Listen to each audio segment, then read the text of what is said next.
আপনার per person ভাই 200 টাকা করে 200 টাকা করে 100 টাকা করে। হ্যাঁ।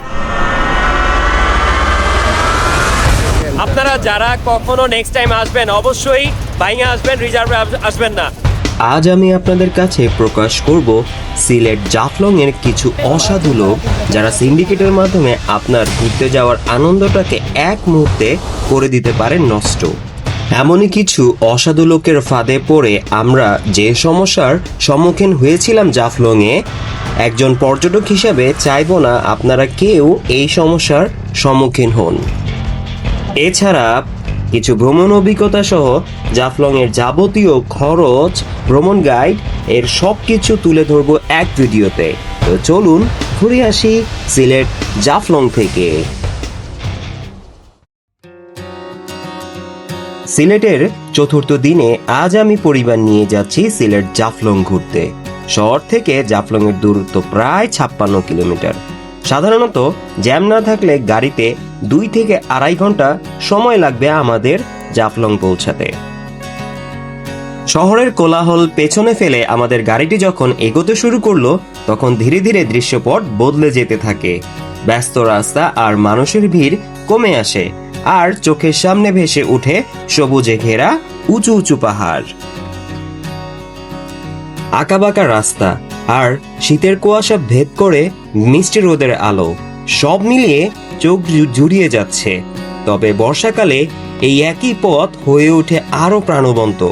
বলে রাখা ভালো, বর্ষাকালের যদিও মোক্ষম সময় জাফলংয়ে আসার, তবে আপনি চাইলে সেপ্টেম্বর থেকে জানুয়ারি মাস আপনি যে কোনো সময় এই জাফলংয়ে ভ্রমণ করতে পারেন।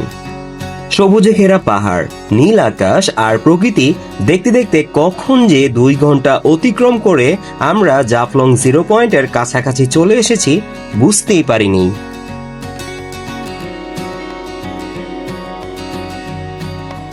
জিরো পয়েন্টের এখানে পা দেওয়া মাত্র স্থানীয় কিছু লোক আমাদেরকে ঘিরে ধরে, এই জন্য যে তারা আমাদের একটা প্যাকেজ দিবে, যেই প্যাকেজে থাকবে নৌকা ভ্রমণ করে জাফলং এর মায়াবতী ঝর্ণা, খাসিয়াপল্লী, চা বাগান, পান বাগান, রাজবাড়ি সহ মোট 5টি স্পট ঘোরা।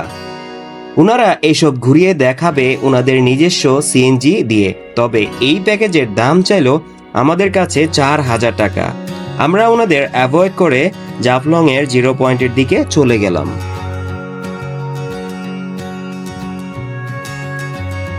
জাফলং এর এই 0 পয়েন্ট যেন প্রকৃতির এক নিখুঁত শিল্পকর্ম। চোখের সামনে ভারতের বিস্তৃত খাসি ও জৈন্তা পাহাড়, মাথার উপরে নীল আকাশ আর নিচে স্বচ্ছ পিয়াইন নদী, সব মিলিয়ে এই জায়গাটি যেন এক অপার্থিব সৌন্দর্যের নাম। প্রতিটি বাড়িগুলো যেন নিখুঁতভাবে আঁকা।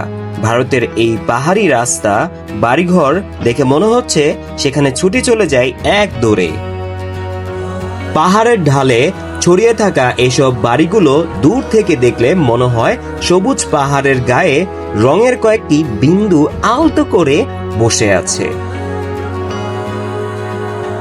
এখন আমরা 0 পয়েন্ট থেকে ঢালু পাহাড় বেয়ে সোজা নিচে চলে যাব পিরাইন নদীর বুকে, আর দেখতে ভারতের ঝুলন্ত ব্রিজের রহস্য। তবে যাওয়ার পথে আমরা পেলাম সুন্দর একটি পাহাড়ি বাজার। এখানে ভারতীয় প্রোডাক্ট থেকে শুরু করে দেশীয় অনেক জিনিস কম মূল্যে পেয়ে যাবেন। তবে যেটাই কিনুন না কেন আপনাকে অবশ্যই দেখে বুঝে চিনে নিতে হবে। পর্যটকরা সাধারণত নদী ঘুরে পাহাড় দেখে এখানে একটু বিশ্রাম নেওয়ার জন্য আসে। বাজারটি খুব যে ছোট তা কিন্তু নয়, তবে ভেতরে আছে পাহাড়ি জীবনের নিজস্ব ছন্দ ও স্বাদ।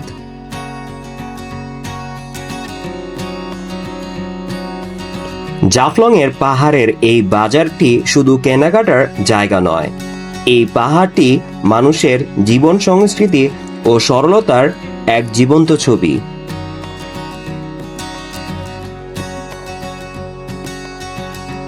দিনটি শুক্রবার থাকায় বিকেলের দিকে মানুষের আনাগোনা যেন বাড়তে লাগলো। পরিবারের সবাই যেন সবার মতো টুকটাক কেনাকাটা সেরে নিচ্ছে।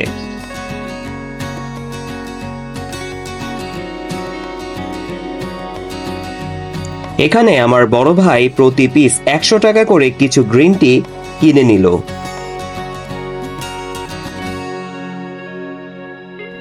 এই পাহাড়ি বাজারে আপনারা চাইলে দুপুর বা রাতের খাবারটা এখানেই খেয়ে নিতে পারবেন। পাহাড়ি জায়গা বলে খাবারের দাম যে খুব বেশি এমনটা নয়। এটা হইলে 180 টাকা, 150। এই রেট কি ফিক্সড করা নাকি আপনার একটু কম রাখতে পারবেন? 20% ডিসকাউন্ট পাইবেন এখান থেকে। আর এই যে চিংড়ি মাছ আছে, এটা 200 টাকা বেশি, 20 টাকা ডিসকাউন্ট, 180 টাকা 3 পিস থাকবে। 3 পিস থাকবে। আর এটা হলো নদীর ছোট মাছ ট্যাংরা, যদি এটা খান 150 টাকা প্যাকেজ, সবকিছু লাগায় ভাত ভর্তা ভাত। এর মাঝে আমরা সাদা পাথরের পিরাইন নদীর কাছাকাছি চলে এসেছি। এদিকে দেখতে পেলাম বাংলাদেশি বর্ডার গার্ডরা সাধারণত সীমান্ত এলাকা পাহারা দিচ্ছে। এই হচ্ছে পিরাইন নদী। খাসি ও জৈন্তা পাহাড়ের বুক চিরে নেমে আসা এই পাহাড়ি নদী এর স্বচ্ছতা ও সৌন্দর্যের জন্য বিশেষভাবে পরিচিত। তবে শীতের মৌসুমে এই নদীর পানি খুবই কম থাকে। এটি হচ্ছে ভারতের সেই ঝুলন্ত ব্রিজ। নদীর ওই পাশে যাদের দেখছেন তারা সবাই কিন্তু ভারতীয় পর্যটক।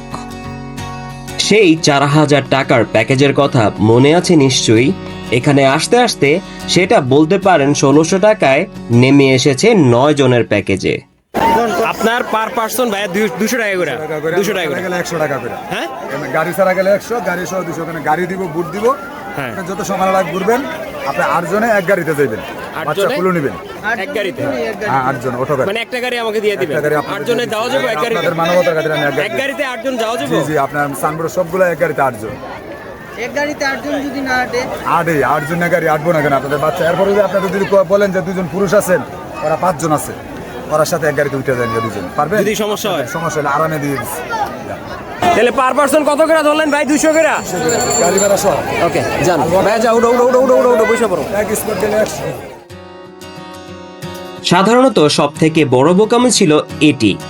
আমরা এই প্যাকেজে না গিয়ে ট্রলারে না উঠে নৌকা দিয়ে মায়াবতী ঝর্ণা সহ আমরা পাহাড়ের আশেপাশে ঘুরে আসতে পারতাম। জনপ্রতি নৌকার ভাড়া পড়তো মাত্র 30 টাকা করে। এছাড়া আমরা চাইলে নদীর ওই পারে একটা সিএনজি ভাড়া করে খাসিয়াপল্লী, চা বাগান, রাজবাড়ি এলাকাগুলো ঘুরে দেখে আসতে পারতাম। একটা সিএনজি আমরা 500 টাকায় অলরেডি পেয়ে যেতাম।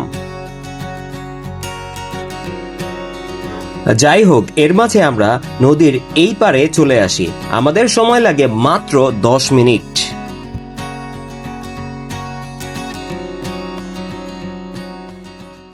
মানে এই যে স্লিপটা দিলাম, এটা হলো হ্যাঁ। নৌকা, ঠিক আছে? এখানে এসে আমাকে দেখালে যে কোনো বোটে যাইতে পারবেন। নৌকার গাড়ি তো আর একটা সাদা স্লিপ দিবে, হ্যাঁ। এই সাদা স্লিপটা যে কোনো গাড়িকে দেখাইবে, যেই কজন যাইবেন এই কজন একসাথে আসবেন।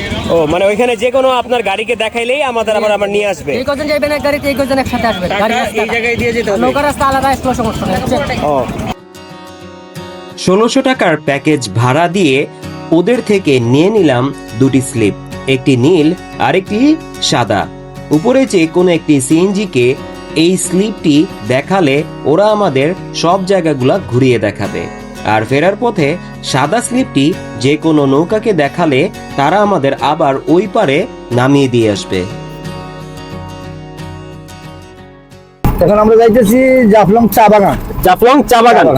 আচ্ছা, চা বাগান এর পরে তারপরে কি স্যার? মায়াবতী ঝর্ণা কি পিছনে স্যার? আগামীর জন্য আমরা পিছনে পালাইছি চা বাগান। এখন আমরা যাবো দুই পাশে পাঁচুবাড়ি বাগান। পাটুয়ারি? আমরা যতটুকু যাবো পান সুপারি, পান সুপারির?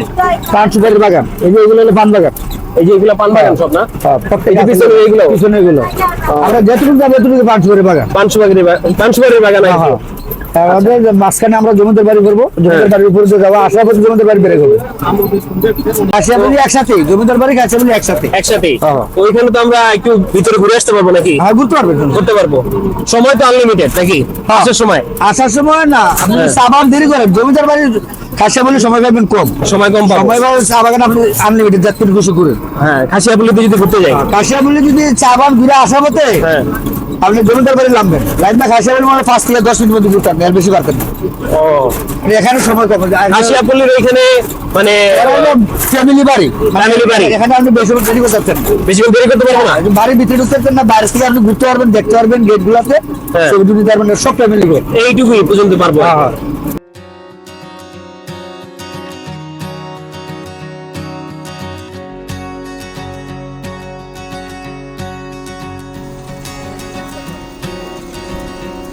এটা জমিদার বাড়ি না? এটাই সেই জমিদার বাড়ি।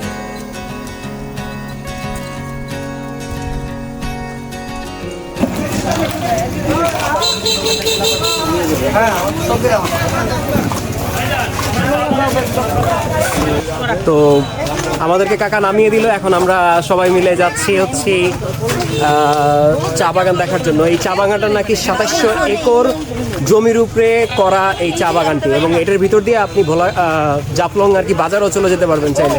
তনিকা, তোমার কেমন লাগতেছে আজকে? ভালো লাগতেছে। সাদা পাথরের থেকে এই জায়গাগুলো বেশি সুন্দর। সাদা পাথর থেকে এখানে ভালো লাগতেছে?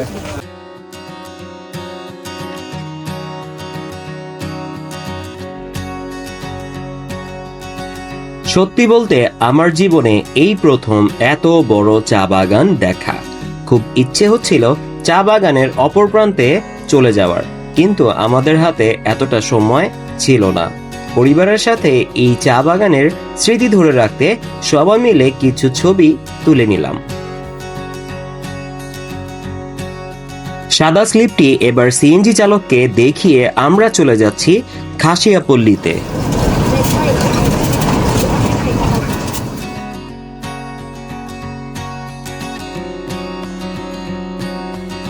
জাফলং এর খাসিয়াপল্লি পাহাড়, বন আর মেঘের মাঝখানে গড়ে ওঠা এক শান্ত ও স্বতন্ত্র জনপদ। পিয়াইন নদী ও খাসিয়া পাহাড় সংলগ্ন এই পল্লী বাড়িগুলো যেন মানুষের সহাবস্থানের এক জীবন্ত উদাহরণ।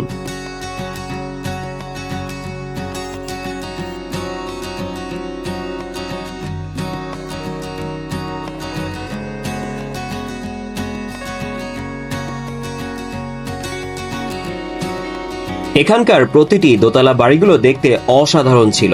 প্রতিটি বাড়ি দেখলেই মনে হয় নিজের হাতে কেউ সাজিয়েছে প্রতিটি বাড়ি। যাই হোক, এটিই ছিল আমাদের প্যাকেজের মধ্যে ঘোরাঘুরি। যেমনটা আশা করেছিলাম, এখানে তেমন কিছুই আমি পাইনি। ভেবেছিলাম খাসিয়াপল্লিদের একটা ইন্টারভিউ নিব, কিন্তু এখানে তেমন কোনো ব্যবস্থা না থাকায় এর মাঝেই আমাদের চলে আসতে হয় নৌকার ঘাটে। শীতকালে পিয়াইন নদী শান্ত রূপ নেয়, তবে এখানেও পানির স্রোত ছিল। স্বচ্ছ এই পানির বুকে বয়ে চলা আমাদের এই 10 মিনিটের ট্রলার ভ্রমণটি ছিল আমার কাছে সব থেকে আনন্দের মুহূর্ত।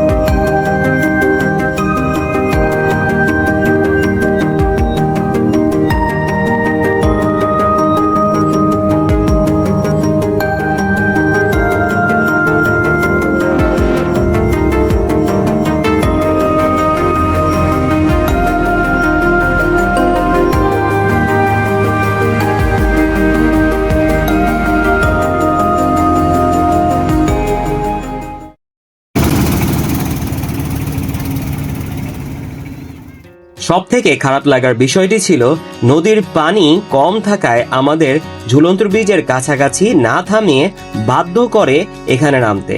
আর এখান থেকে আমাদের প্রায় 20 মিনিটের মতো হেঁটে হেঁটে পাথর বেয়ে বাজারে প্রবেশ করতে হবে। আজকের এই ব্লগটি দ্বারা শেষ হলো আমাদের সিলেট যাত্রা। আজ এই পর্যন্তই। ভালো থাকবেন সবাই।